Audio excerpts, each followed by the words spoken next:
Alright, Lady Payne here. A tour of her cathedral. The huge pain in the butt building project that I've been trying to figure out mostly the roof attachments, but also the cross-reference of putting rectangles and towers together. So we're up on the cliff, showing an overview. Some of the stuff I'm still not happy with. Proportions. The end towers are not appropriate for cathedral. I think the main thing comes from the center hall should be wider than it currently is.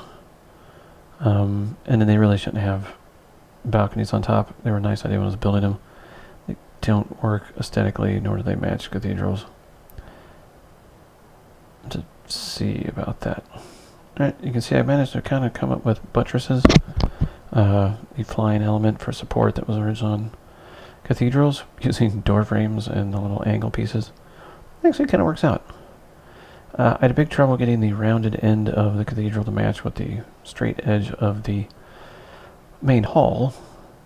And actually I came up with the additional tower, which fixed the problem I was getting at one little notch where the cone tried to come together, but I think it just would not match up right. I like the way the transept works through the whole thing. That I was pretty pleased with. The end is okay. There's some interesting supports inside. We'll go on and take a look at it here in a second. And, no problem like the present.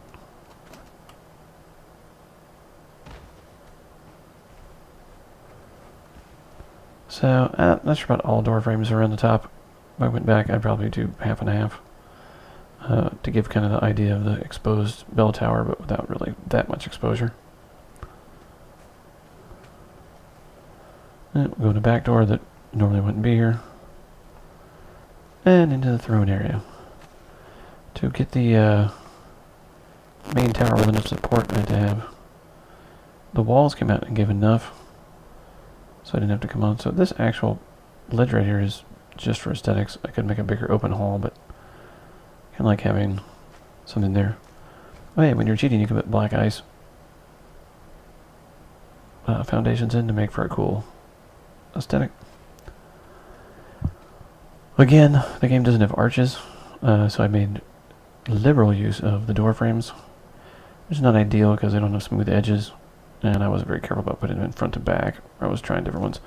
Putting them in back actually made it look a little more like interior structure to me than the stone, so I kind of like that.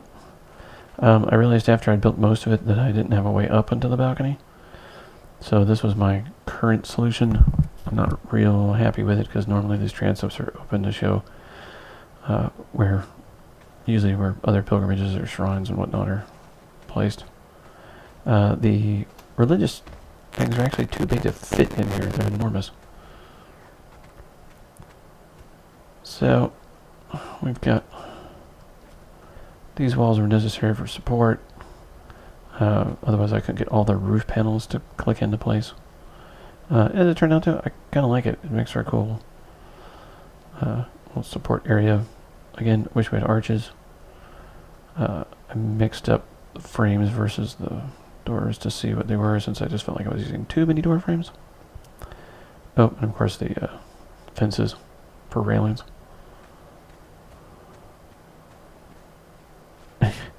These corners, because I wanted this more open, I came up with some interesting. There was one last little piece that had to be supported, so I came up with this little nook to give just enough support without looking like it's unfinished, and ended up being kind of a funky piece I really enjoyed when it was complete.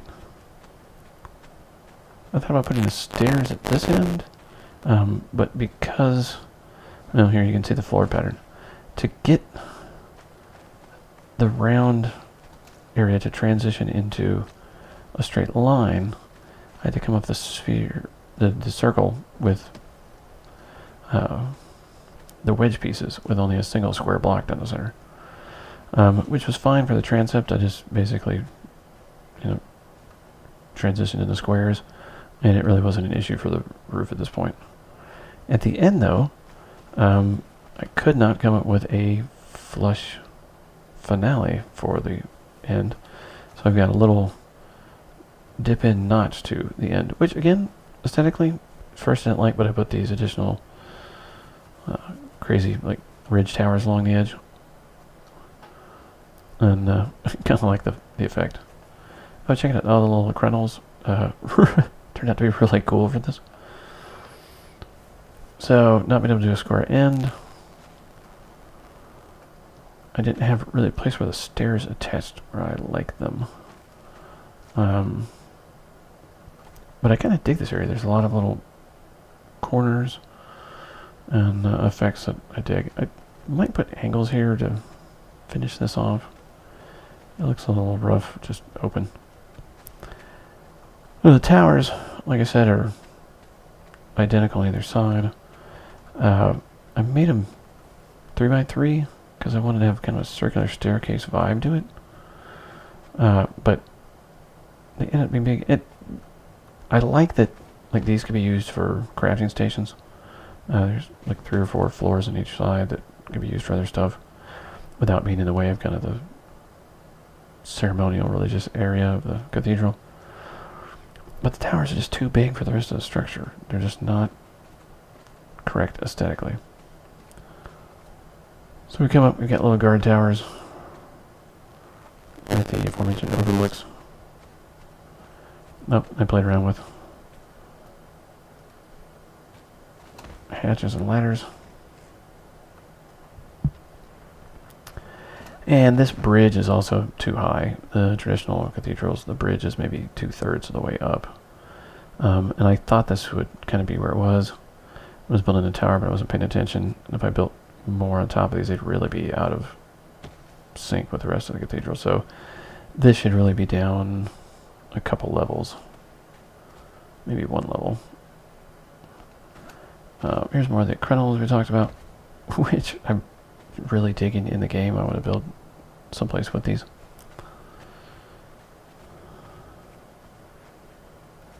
Little center portion of the transit crossover. And then the quote bell tower, which, oh, I should put a horn in here. That'd be pretty funny. Good place to really put it without. Well, I guess I could put like a door frame and then suspend the horn in there somehow. Playing in free mode is addictive. So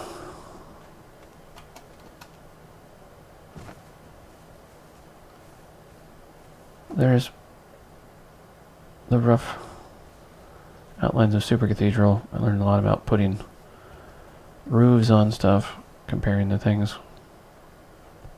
Learned that grass is a pain in the ass when you're trying to show stuff off. The angled pieces, sunlight, that look like they're supporting the roof aren't structurally necessary. Those ceiling tiles will hang on without. Pain in the ass, though, if you want to use those for aesthetics, you really have to put them in before you put anything on top of them. They do not like snapping in when stuff's already there. Sometimes you can get it to work, but it's way easier if you lay them down first. Oh, and wood roof looks way better than thatched. That kind of goes without saying. And this video is way too long.